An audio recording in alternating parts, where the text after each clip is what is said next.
The Disneyland Limited, now leaving for a grand circle tour of the Magic Kingdom.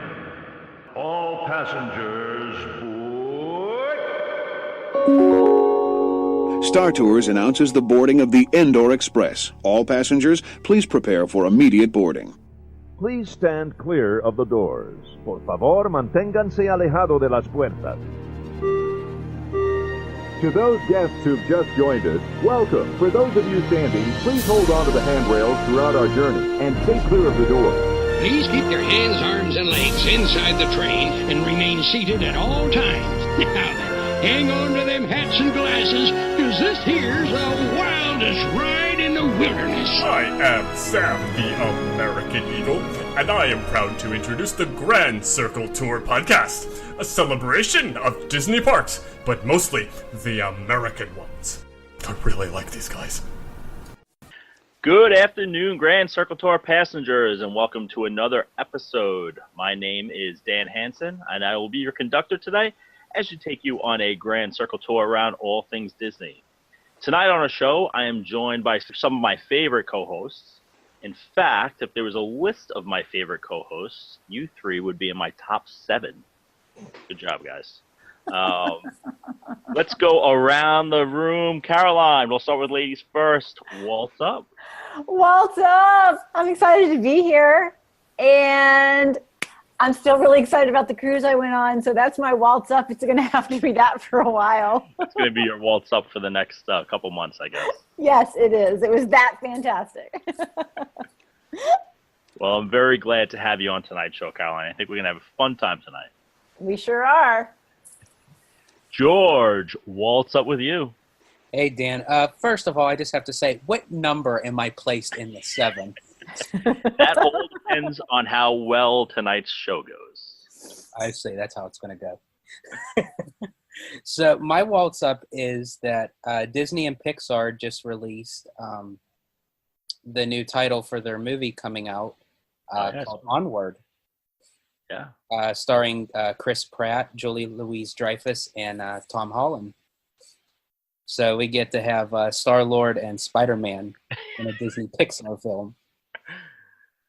Should be interesting, right? Looking forward to that movie, definitely. As with some other movies coming out. Jason, we also have Jason. We're gonna do 4 of us tonight here. Jason, what's up with you? Hey, aloha, Dan. Aloha. My waltz up this week is Mary Poppins. Mary Poppins Returns. What's your plan? When are you gonna see it? You can see it opening night? I have tickets for the 4 p.m. Wednesday show. Ooh, nice. I will be going Saturday myself, and I believe we are going to do a review on that movie, one of the episodes that should come out. When do you think it's going to come out, Jason? Around Christmas? I think we're ish. No. Put in week of Christmas, and we're thinking more like New Year's. New Year's? Okay. New Year's with Mary Poppins. You know, there's a lot going on with the holidays, but I'm sure that movie is going to be an awesome movie. I'm sure there's going to be a lot to discuss with that movie. My waltz up is a little different waltz up right now, and that there is a favorite Disney podcast contest going on right now. And last I heard, as of this morning, we were in the top 26 because we were number 26.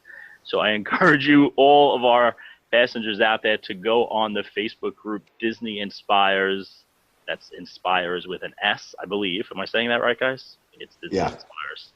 And go ahead and look for the post there that says vote for your top Disney podcast, and go ahead and give us a vote or a shout out. That would be greatly appreciated. So, everyone ready to get on with today's topic? Let's go. Let's do it. So a few weeks ago on, I think it was Adventure 34, last time I hosted, I did a top 5 of Disney songs. And ever since then, guys and girls, our emails have been flooded. Jason has to go in there about 4 times a day to delete it, right, Jay? Because the memory is going. I got to beat him back with a stick. Everyone loves it, and they especially love what I like to call the Dan Hansen scoring system, right? Caroline, you were on that show. Yes, I love the Dan Hansen scoring system. So if you ask, you shall receive, passengers. Today we're going to do another show, and today we're going to go through our top couple of lands in all of the Disney parks. There's 4 of us on the show today, so I thought we'd do our top 3 for the lands. And Jason and George, you weren't on the last show, so I'm just going to remind you and the listeners at home of how this is going to work. We'll go around the room one by one, giving our favorite lands and explaining the reasons behind it. I'll then go ahead and I'll rate your selection and give you guys points. Whoever has the most points at the end wins. And special twist for this show, what do you guys think about this? Whoever comes in last place, off the podcast forever. What do you think about that? I'm joking. They're all looking at me like, oh, God, Dan, this is one of your corny ideas. For this episode, we're going to have a couple other rules. We're going to have the rule where you can't use the same park twice. So I would like your favorite lands to be from different parks. And as we know, some lands are better in some parks than other parks. So I will allow that. If someone says, say, Tomorrowland in Disneyland, and then someone else can say Tomorrowland in Disney World, I'll allow that if you guys have a reason for it. For Epcot, all the pavilions, we'll call them individualized lands. How's that sound? Any questions? No? I have one question. Sure, George. When we go around, is it for our individual top 3? Does it have to be counting down 3, 2, 1 of our best? It does not, and actually, you should probably use some strategy here because if someone steals you, we don't want to have any repeats here. So if someone steals one of your ideas, you may want to even go ahead and give your top one first. It's all about points, George. It's all about points. Gotcha. And since you asked the questions, George, we're going to have you go first. Okay. The points don't matter just as much as the Nutcracker is relevant. What movie was that? Wait, Dan, are we all getting trophies? Yeah, we're getting trophies. That's why these points matter. There's trophies, trust me. Okay, so for me, I go by the interest in lands, not necessarily about really what rides or attractions are in the lands, but just the full immersion that you get when you step in to the land and everything, that your surroundings and everything. So I don't know if either one of them has this, but actually my top land would have to be Pandora, the world of Avatar. All right. Going for the new one right off the bat. And it's just the complete, as I said, the immersion of walking into that land, that you just escape the fact that you're actually in a theme park. And it's just with the floating mountains and the exotic plants, it's just breathtaking. And especially at night with the bioluminescent forest, it's just and awe-inspiring to look at. Yeah, you know what? I'm a terrible Disney podcast host because I've actually haven't been there yet. My last trip that I went this summer, I skipped Animal Kingdom completely.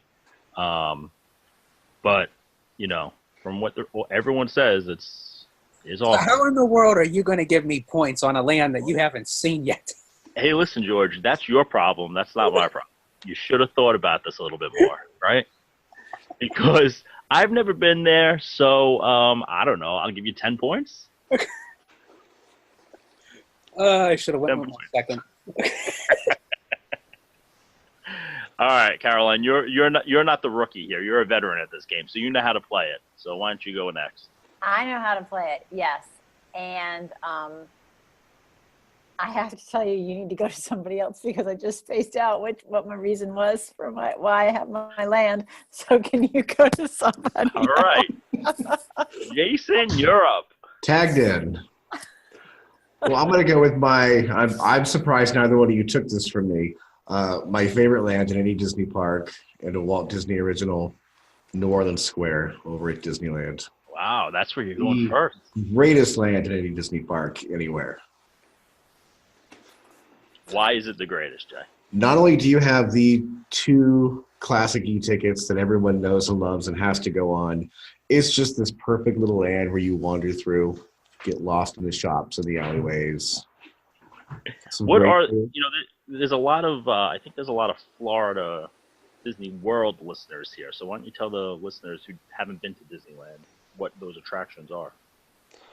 Well, it's a whole bunch of little things. We have the Haunted Mansion of Pirates at either end of the land. We have Club 33 upstairs. We have the Monte Cristo in the only place you can get it with vanilla bean dipping sauce. Which is Jason's favorite. Jason and Mindy. And Mindy, that's right. It's the sights, the sounds, it's the band, it's the train in the background, the train whistle, it's the Mark Twain and the Columbia over in the water. It's the whole thing. It's a cool place to just chill, I would say, right? It's a great place to sit down and people watch. Yeah, I agree. I will say, though, it was better back in the day when it had individual shops like an actual antique store. Had the perfume shop where you could make your own perfume. Not that I ever did. I'm sure some of those perfumes smelled lovely. They would keep them on file so you could come back. Oh, really? Present again, yeah. That's pretty awesome. All right, Jay. That was on my short list, I'll be honest with you. So you're going to get a bunch of points here. I'm going to give you 100 points for that one. Good job. Good start. Good job. And George got 10 for Avatar Land? Well, I've never been to Avatar Land. It's because I'm Italian, isn't it?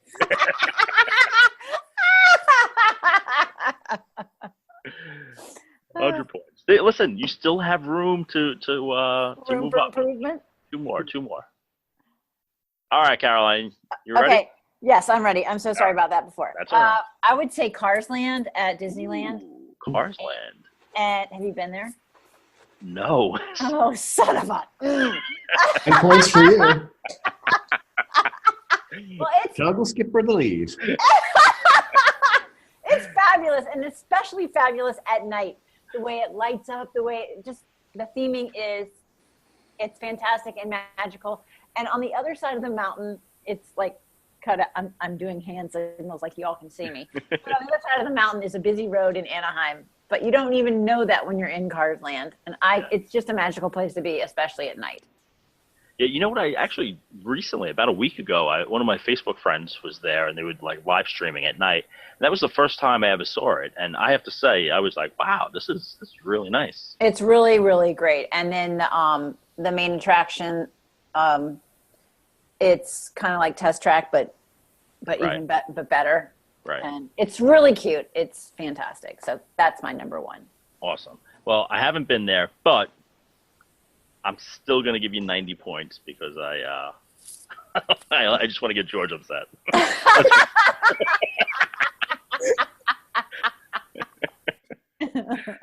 You are so enjoying this, aren't you? I'm writing all these down right here. We're going to actually do math. Last time I did a little trickery, and there was a three-way tie. That will not happen on tonight's show, ladies and gentlemen. So, all right, I'm going to start with my number one, which is my all-time favorite land. I'm going to the Magic Kingdom. I'm going to start there so none of you guys steal it on me. But I'm not sure if you would have stole it, to be honest with you. But when I think of Disney World and when I think of my first couple trips as a child, I think sitting by Rivers of America in Frontierland, eating my ice cream cone, and just loving everything about Disney World. And that's kind of where I fell in love with Disney. It doesn't hurt that it has my favorite attractions in it. Both Splash Mountain and Big Thunder Mountain are probably my two of my top four attractions, I'd say. And, you know, I've always been into that Wild West type theme. You know, I just went this summer with my son. He bought the raccoon skin hat, you know, and I just remember I did the same thing 35 years ago, and love the Country Bears, love the banjo music in the background, and that is my favorite. What do you guys think about that? I was going to say that, but now I'm not. I'll give you a solid 80. 80. Well, here's the thing. Here's the twist of this one. I'm going to let you guys give me points because last time there was some hate mail going on, you know, that I gave myself points. So, Jason, you're going to give 80? I'm gonna give you 80 because you didn't put Country Bears to the top of your list. Okay. By the way, all that hate mail I talk about, that was from this guy, Stan Solo. I'm not sure if you guys heard of him, but he sent in at least 50 emails. I'm going to give you 2 points just because I can. All right, thank you. That's 82 then. You're adding to my list. All right, George. Next. I would have to say my next land would be, Adventureland. But it would be Adventureland at Disneyland. Disneyland. Okay. Just the land within itself. It has popular attractions with like the Jungle Cruise and Indiana Jones and the Tiki Room, and more so Disneyland because it has Indiana Jones. It's one of my favorite attractions at Disneyland.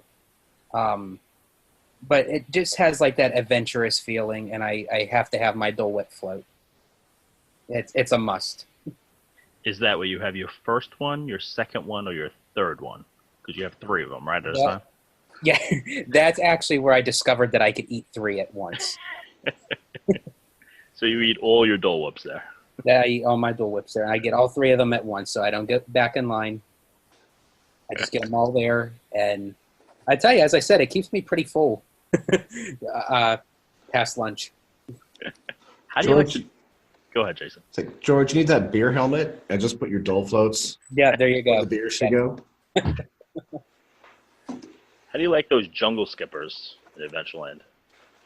The jungle skippers is what makes that attraction. Just because, as much as the Jungle Cruise is iconic, it was made by Walt himself, but each time is different with the jungle skipper, and it could either be really, really good or really, really bad. But I could say every time that I've been on the Jungle Cruise, it's always been a fun comedic experience.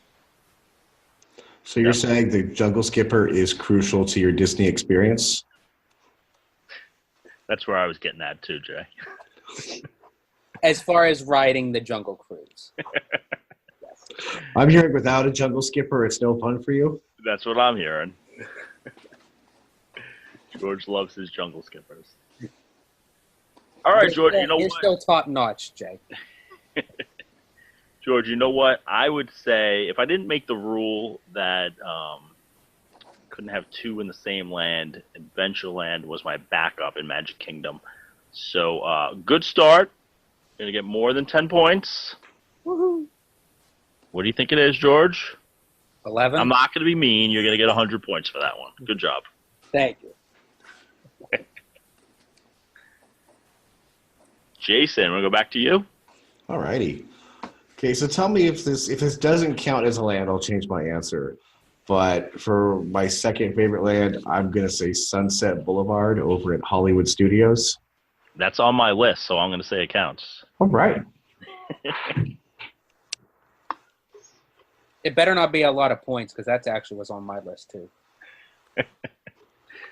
Of course, Sunset Boulevard. I think how many lands does Hollywood Studios have? Hollywood Boulevard, Echo Lake, Grand Avenue, Toy Story Land, Sunset Boulevard, and Animation Courtyard. Is that one? I guess so, right? Echo Lake. Echo Lake, yep. I think Hollywood Studios lands are open to interpretation. Yeah, really, it's really. All right, so construction. So talk about yours, Jay, a little bit. What's so good about it? Two big reasons. One, the way it frames the Tower of Terror. Yeah. It is the perfect entrance to get in line for the ride. The way it builds that little bit of suspension for you. Yeah. And number 2, it's the home of Betty Shambles. That is true. You know, I can remember when they were building Tower of Terror, and I was there at the studio. I think it was MGM at that point, and when they built it, they made it so that you could see them building it in the background, and it looked so far away from that point of view. I was like, how are we ever going to walk that far? You know, it kind of still, to this day, when you look at it, you know, the forced perspective that they use is pretty awesome. One of my favorite things is the way the building is angled. So you Yeah, don't ever yeah. look at it straight on. You Exactly. only ever see it from bizarre, wonky angles. Sure. Did anyone see that Christmas show that they do on it? The projection show? You see? Anyone see the videos of that? It was pretty awesome, actually. I thought it was pretty cool. Well, I think that's a good choice, Jay. I'm going to go ahead and I'll give you 80 points for that one. How's that sound? I'll take it. Again, on my list, so. Little by little, I'm starting to dislike the Na'vi. Would you like to change that answer? You know what? I'm going to give you an option. You think about that for a little bit. Okay. Caroline, what's your number 2? Future World at Epcot. Okay. You I want to love- do all the Future World? Well, yeah, because that's the land, right? Yeah, I guess. I mean, I guess Well, you're not going to have the garden. I mean, there. the Future World. seas. All right, no, you know what? I'll allow it. Well, I mean, I can break it down if you want me to. What's your But- favorite part of Future World? I have to say all of it. I can't pick one. My favorite attraction is Soarin'. Okay. So, but that pavilion over there, sounds like great. Yeah. But when you walk in the, I just love Future World. I love when you walk at night and the sidewalk. It glistens. Do you know what I'm talking about? The little stars in the cement. Sure. I love that so much. I just like how it feels. I like how it smells.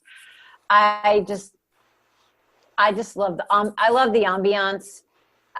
I don't know, something about it just makes me feel really good. I think my favorite part is the seas. Really? Yeah, well, I'm a big aquarium guy, and I think that it's a nice little break from the parks inside. You take a little break, get some air condition, you can sit down, watch the fish. It's like a little vacation in your vacation. Yeah, see, different strokes for different folks. That would never have even entered my mind. So Really? yeah. So anyway, yeah, that's great. What do you guys think? Jay, George, you have anything to add? When it comes to Future World, do you go to the restaurant at the seas and eat fish in front of the fish? I did that the last trip. I'll never do it again. It was a little awkward. I was having the lobster mac and cheese while I'm watching the lobsters crawl on the bottom of the floor. But Were they staring at you like, we know? yeah. However, have you guys ever been there when the scuba divers are there? That was pretty Yes. cool. Scuba divers was waving to us. Again, a little awkward that they were right next to us. But very cool. Cool experience. Food, I wasn't too big fan of, but we could talk about that on another show. As far as Future World goes, for me as a whole, I mean, it is nice, but I do think it is ready for a lengthy upgrade. Yeah. And I think that's what I love. I'm sure it's going to be upgraded, but that's what I love about it is how it feels old school. Right. Because I'm the only one on the podcast, I think. I don't watch any Marvel stuff. I've never seen the Star Wars movie. I am old school Disney. I'm not about everything Disney buys. They're a corporation. That's what they are. Everything about Disney is not magical. And I guess I'm that person on the podcast who's going to say that too. But I do like the things that feel like the way when it was original. Sure. And so that, I know it didn't come until later, but that's one of the fact that it needs to be upgraded. So Caroline, what's your opinion on the Guardians ride that they're adding? I don't have any opinion because I don't know anything about it. It appeals to me zero. Right. And As going on what you were saying, Caroline, about how it stays Disney and everything, the thing that I'm looking forward to the most as far as the upgrade of Future World is the more natural part that they're going to bring to it. With the more trees and everything. Oh, yeah. As far as with inventions and everything, those buildings smell like wet, soggy diapers. Right. Now there's a lot, there is a lot of stuff that needs to, why are there so many empty spaces over there? That's ridiculous. And that kind of thing. I don't know. I love just I love the way that all those, I don't know, I'm weird. I just love this. It's kind of, I don't know if it's Art Deco. I don't know, but you know, like how the architecture is kind of 70s or over there. You know what I'm talking about? It's just, that just is very appealing to me. And then the, you know, the Epcot ball and just the feel that you get when you walk into it. But I don't know anything about the Galaxy thing that you talked about. The Galaxy thing. Well, it's a Marvel, a popular Marvel. Yeah. Superheroes, and they took over for the what was it again? Ellen's Ellen and I loved Ellen. I mean, I know they need to be replaced, but I loved that so much. I just loved it. So I'll be the one person who, like, I'm just not that I just don't know anything about that. Doesn't appeal to me. And that's great that it appeals to everybody else, because obviously Disney, you know, is going to be cashing checks, ka-ching, ka-ching. So it's not going to do anything to get somebody like me there. Sure. Have you, Jason and George, when you guys were there at Epcot recently, how big was the Guardians building at that point?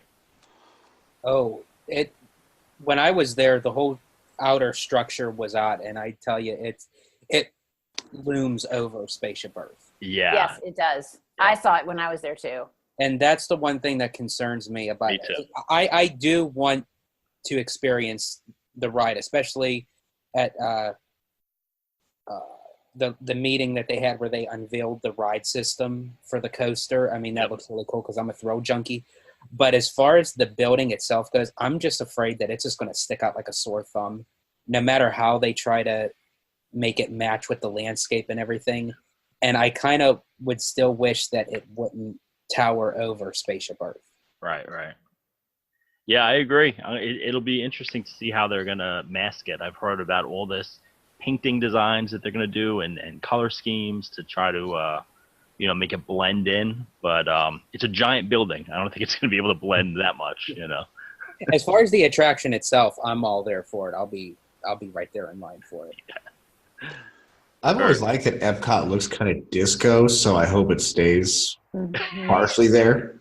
So it's got a giant disco ball as its yeah. Well, Karen said the 70s architecture, man. I've always thought it looks like that total disco 70s. Mm-hmm. Yeah. All right. I think that's a good one, Caroline. I'm going to go ahead and give you 80 points for that one. All right. Thank you very much. Good job. And I believe that right now you and Jason are tied for the lead right now. Woo! I'll go next with my second one. I'm going to switch it over to... I'm going to switch it over to Hollywood Studios. And I'm struggling with which one to choose because I have two that are really, really two of my favorites. But I'm going to go ahead and I'm going to be very basic and go with Hollywood Boulevard, which is the, I guess, Main Street USA of the studios. And there's just something about that era in Hollywood that has always appealed to me. And I'm always like, man, if I had another life, that's where I would want to. That's where I would want to grow up in and live. And, the golden age. The golden age, yep. Mm-hmm. And I just, I always do rope drop. I'm a rope drop guy at all the parks, and Hollywood Studios is my favorite rope drop to go to. Just to see all the people walking down Hollywood Boulevard at the same time, and it kind of makes you walk a little slower at rope drop, when they make you walk up. But it makes you kind of like take it all in. And when I walk out of that park, it always takes me a good like half hour to an hour of walking out because I'm always just strolling around and looking at things. So that's, I would say, my favorite. Who wants to judge me on that one? George, I'm going to let you judge me on this one. Believe it or not, I'm going to give you 60 points for that. All right, I'll take it. Because I actually agree with you. If there's one part that I wish Hollywood Studios would stay the same with all the changes that it's going through, is that golden era of Hollywood. Right. And that's what I kind of miss about the Great Movie Ride. I mean, I'm excited for Mickey and Minnie's Runaway Railway, but I really miss the Great Movie Ride with a passion. Yeah, I know that's one that was tough for me to swallow when they said they were getting rid of it. But I do understand the need, and I do understand that the Great Movie Ride was probably getting a little outdated with some of the movies there. So I just wish that maybe they would have redid the ride with some current movies instead. But then again, who knows? The Mickey Runaway with Railroad may be the best part about all of the Disney construction that they're doing right now. That may be the breakout hit for all we know. But as far as like coming into the park and starting off with that golden era and that 1930s, 1940s. Yeah. I even love waiting outside in the queue, like before you're even in the park with that turquoise, blue paint everywhere. I don't know. It's just something that I love about that. It's just different, So, all right. That's our first two, and we're down to our last one. So this is going to be a little harder, guys. But George, you want to go ahead with your last one? Yep. Going back to Epcot as part of World Showcase, one of my favorite countries to visit is the Mexico Pavilion. And with the compliments to the Grand Fiesta, the Three Caballeros, I love that boat ride. There's something about it. It's just a nice little boat ride. But as far as like the pavilion itself, I love how they designed it to kind of look like a Mexican market. And no matter what time of day you go in there, it looks like it's at night. And I love how it just kind of immerses you into the culture of Mexico. And as much as I don't really care for too much of the restaurant that's in there, I forget the name of the restaurant, but I do like how they intertwine it with the boat ride so the people on the ride can see the restaurant and vice versa. Yeah, you know what? You stole my third one, George. I'll be honest with you. I love the Mexican Pavilion. I think I eat there all the time when I do my lunches there. And Cabo is probably my favorite place to have a little cocktail. The cucumber margarita is the best. It is so like intimate and hidden away. And you know how many people, like if you told them about Cabo, that you're like, that place doesn't even exist. There's no way that place exists, because you just walk right past it. But it's pretty awesome. So you stole mine, George. That's not good for you, actually. Well, since you already said that, I have a confession to make. That was part of my list, but I kind of pushed it up to my top 3 because that hurt with Pandora. That just scarred me for life. So I think you should get 200 for Pandora. So what? Did you pick a Dan's list and like take his? Yeah. Did you look at my notes? No. What I do is I'm what I call a kind manipulator. So I kind of go back to previous episodes and I recall you saying you love the Mexican Pavilion. Whoa! So this isn't even like your real opinions. This is just in order to manipulate my point system. Well, no. It was still on my list. I just happened to push it up to my number 3. All right. You know what? I gotta give you points. I'm playing the game. Before I give you points, I just wanted to say that I found something that you have in common with someone else, because you talk about how much you like the attraction in Mexico. You would talk about how you're looking forward to the Guardians ride, and my 6-year-old, that's his favorite attraction, and he's so looking forward to the Guardians ride. So you have something in common with the 6-year-old, George. If we ever go down for a group trip, tell Connor he has a ride buddy. So. Will do.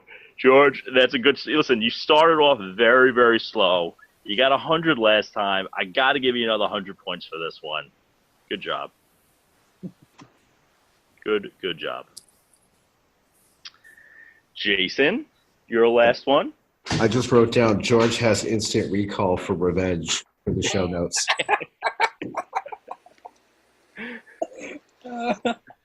You manipulated me.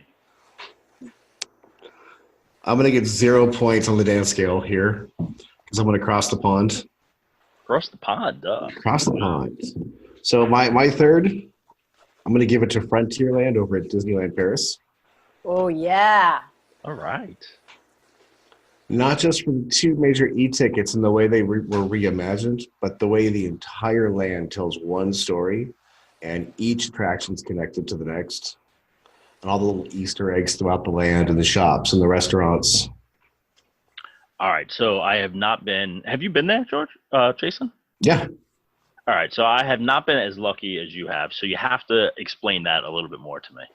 Okay, so Frontierland, when you come into Disneyland Paris, you come up Main Street, and to the left is Frontierland, where Adventureland would be. And the island isn't Tom Sawyer Island. The island is Big Thunder. Oh, nice. And you get there by going under the river, through the mines. And the story of the land is, you've got Henry Ravenswood, who made all the money on Big Thunder, who built the house that became the Phantom Manor, who then became the Phantom, and the earthquake where the town had to be rebuilt. All of it is connected, as Dirk Gently would say. Very cool. Is there more than Big Thunder as attractions there? There's Phantom Manor, high up on a hill looking down at everything. That's right. And I hear that is a pretty amazing attraction, right? Like I said it on our animatronic show. It's the best version of Haunted Mansion there is. And I love Haunted Mansion. Very cool. Well, I think that is on my bucket list to get there eventually, and hopefully get there soon. So, Jason, you did a little risk there because I think you knew that I hadn't been there before, so I definitely haven't seen that land. I figured if I could describe it to you. But you know what though? We've all heard of those attractions, and it sounds amazing. So I'm gonna go ahead and give you 75 points. Woohoo! All right, I gotta do some math here. Caroline, last one. Mine is Main Street USA. All right. And I think the theme of all of my answers is the way that I feel when I'm there. And I love how it immediately takes you back in time to a more innocent, slow period. And I love the history with the names on the windows and the tap dancing from the dance school and all the little details that are hidden away on Main Street USA. It's not about the shopping there. Those are fun. That's fine. But it's the way you feel when you walk in the park and you take time to look up and read those windows and just take in the streetmosphere, so to speak. Yeah, I have to agree with you. I mean, it's just, there's no other feeling that you get when you turn that corner and you see the castle and you're standing at the end of Main Street, right? I mean, I think that's what we all remember. Right. Mm-hmm. There's something about the Main Street vehicles with the barbershop and the music in the background. Yeah. Mm-hmm. And the smells they pipe in. Yeah. Which they do. Yeah. I love how they change the music throughout the day. You guys notice that? Yeah. It's awesome. Mm-hmm. Very good. I'm a big fan of Main Street USA. I'm going to go ahead and give you 75 points, Caroline. All right. Well, Carolyn, that was my Magic Kingdom land. So. Oh, was it? For the exact same reasons. So. Yeah. Did you do this whole thing without doing a land in Magic Kingdom, Jay? Yeah. Wow, look at you. Maybe you get bonus points for that, maybe. We'll see. All right, so my last one. I was going to go with Mexico, but George stole it from me. And this may not be everyone's favorite there, but to me, it has meaning, a lot of meaning. And that's because I am a very proud Norwegian, planning a big trip to actually go to Norway this summer. I'm going to go with the Norway Pavilion. It is something that reminds me of my childhood. The trolls, I don't know if you guys know all the trolls that are there. Those exact trolls, I mean, you go to my grandmother's house right now, 96 years old. There are more trolls in my grandmother's house than I think in that whole pavilion. And as a kid, when I would go to my grandmother's house, it was pretty scary, to be honest. But it's something that I grew up with. And when you walk into the Kringla Bakery, that is walking into my grandmother's kitchen. That's exactly what that is. And the food is just as good as my grandmother's. Maybe not just as, but it's right behind my grandmother's cooking. You know, I would say that they've done a very good job. The church that's located there, I've been to some real ones in Norway, and they are on point. The way that they put the grass on some of the huts there, that's how the Norwegians build their roofs. Now, when they added Frozen, I will have to say a little piece of my heart was taken out because I love that ride. I love the Norway ride. But I do think that for the greater good of Norway, it was a good idea to do it because now everyone goes to that attraction and everyone knows Norway, and everyone knows that Frozen was based out of Norway and blah, blah, blah. So I guess for the greater good, it's a good thing that we have that attraction there. What do you guys think of the Norway Pavilion? Yeah, I definitely agree with you with that notion. I mean, despite even them adding Frozen, I love how they still kept like the gift shops and around the pavilion to the Norwegian culture. And as far as you saying, going into your grandmother's house, and seeing a lot of trolls, I mean, that's completely nothing. If you come over to my whole entire apartment building, there's nothing but trolls. So we have a few of them on our webpage too, right? But it's more of a personal meaning to me, so that's why I'm choosing. All right, Jason, you gave me points. George, you gave me points. Caroline, you give me points for this one. What do you think? Oh, I like the originality of that. I think you can have 100 points. What? Yeah, I like round numbers. Nice. No, Stan says I can't do that. Okay, 50. Wait, did you say 150? Okay, 150. I think that puts me into the lead. But I did promise George. George, would you like to change your Pandora pick? Or are you gonna stick with it? Pandora is a great land. Oh my goodness, I would not change that. Stand by your convictions. Yeah. This could make or break you. This could give you a championship, George. Pandora, it has the best attraction in all of Disney World. It does. It has my favorite ride, but at the same time, the points.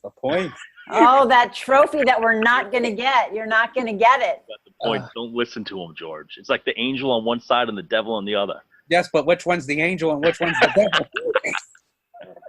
Well, if you don't know by now, geez. Look at my halo, George. You know what, honestly, as much as I could use the extra points, but I can't turn my back on Pandora because not only does it have my favorite ride, but it's one of my favorite lands all in the whole entire resort. And Dan, I think when you go and experience it, I think those points will automatically change in your mind. So I think like subconsciously you'll give me points in the future once you experience Pandora. See, as you can see, the kind manipulation's coming out of me. So it's like, well, I will keep it the way it is. You're gonna keep. All right, you sure? Yes. All right. I should have calculated these as I went on, but I believe looking at the scores here, in fourth place, I'm gonna give myself 100, not the 150 as I said. But actually, I came in fourth place right here, guys. I think it was fixed.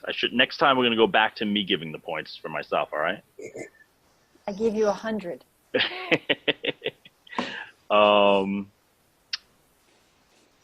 Second place is George with 210 points. George, you could have done it. And I say you came in second place because there's a two-way tie. Jason and Caroline both with the same amount of points. Congratulations. Jay, this is where you got to insert Price is Right music or something into the podcast. Get the no whammy sound bit. No whammy, no whammy, no whammy. Stop. Whammies. So you're going to give them a sudden death question? Sudden death question. That is exactly what I was thinking, George. One land, doesn't matter if you use the park or not. One land for the tiebreak.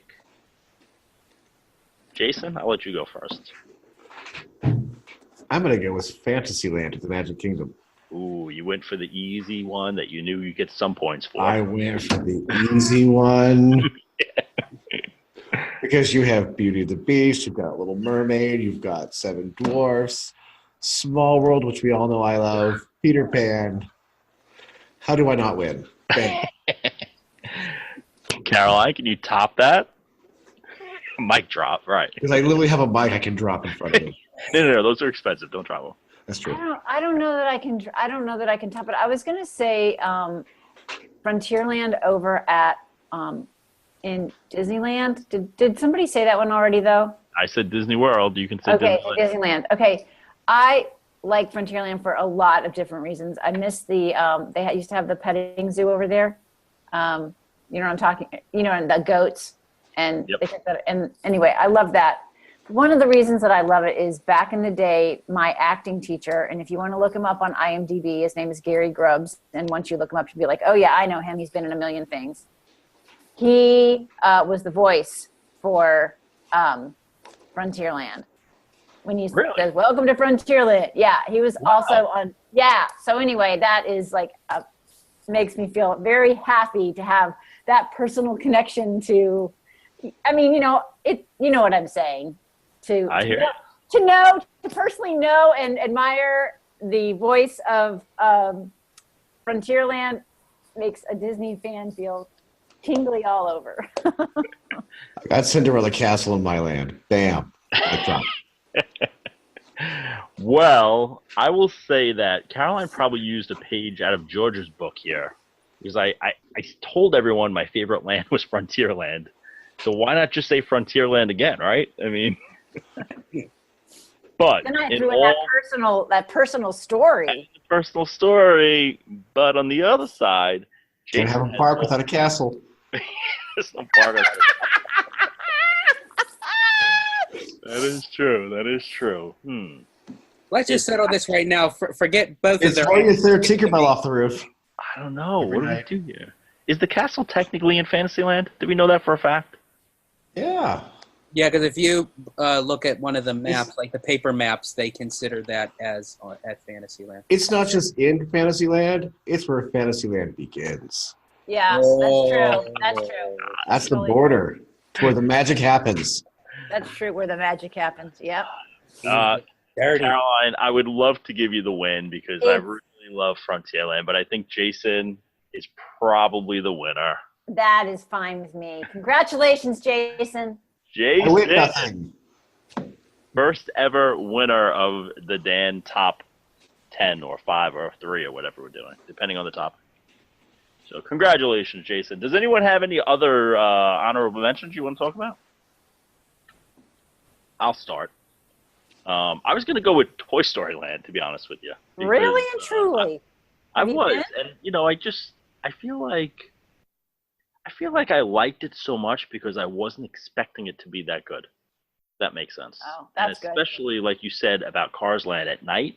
Mm-hmm. I loved it when it was dark out. I thought it was like the lighting was so nice. It's nothing much. Slinky Dog is what it is. I mean, Alien Swirling Saucers isn't that great. But you are immersed into it, and I think they did a great job with the theming. So it's quickly becoming one of my favorites. I'm biased in the sense with Toy Story Land because I like the fact of what it could have been. Mm-hmm. But I think if you experience Cars Land, you will definitely see the difference. What about the fact that there's room for, I think it's 2 expansion pads in Toy Story Land? Do you think they'll ever add to it? Will that change your mind? Depending on what it is now. You know, like what they use for. I mean, I think anything more would definitely, because they were supposed to add in an Al's Toy Barn in the beginning. Yep. So that got scrapped, and I think something else did too. But I mean, I think at this point, if they expanded at all, it would be great. But I still personally feel that Toy Story Land is more just for a guest flow for what is to come in 2019. Well, that is what it is, you know. But I will say this: while we're all watching Toy Story 4 next year, be on the lookout for something iconic. Like, I just think they're going to throw something in that movie to throw in one of those expansion pads eventually. You know, I'm not sure what it is or how they'll do it, but well, they did say Toy Story 4 was going to gear towards like a road trip, right? And like with like a carnival based. Yep. Who else is hoping there's Star Wars action figures in Toy Story 4 to bridge Toy Story Land and Galaxy's Edge? Yeah, right. They'd have to. To which I'm going to do a shout out for Brother Solo, who would say Star Wars Land is the greatest land, even though it's not finished yet. We got to do this episode again in like 3 years.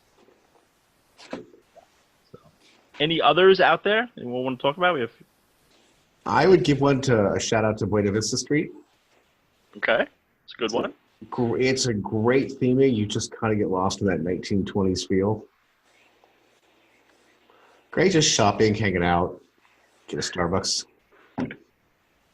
And if you saw what was there before, you'd love it the way I do too. I haven't seen, what was it, Sunshine Plaza? Is that what it was? Yeah. I didn't see it like in person. I've seen photos and video, and yeah, I could definitely agree with you on that. Not even just being there, but it was bad. It was. Hey Jay, what's your favorite country? Morocco. Really? Yeah. I liked the insane amount of detail in there. Yeah, you can get lost back there pretty easily.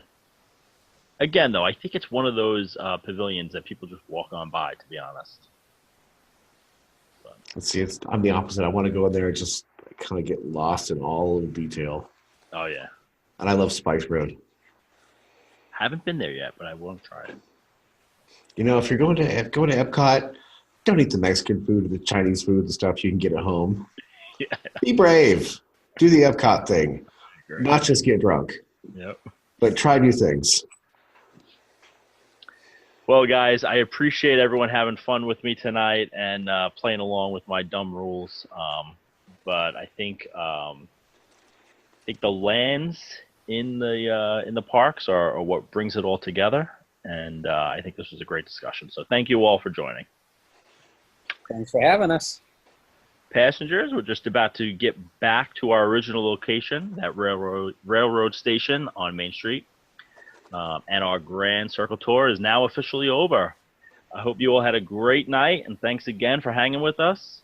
Ken, why don't you close it out for us, and we will see you real soon. Oh, jingle bells, jingle all the way. Oh, what fun it is to ride in a one-horse open sleigh. Jingle bells, jingle all the way. Oh, what fun it is to ride in a one-horse open sleigh. Yeah, okay, good one. From all of us here at the Grand Circle Tour podcast, here's wishing you the best for a safe and happy holiday season.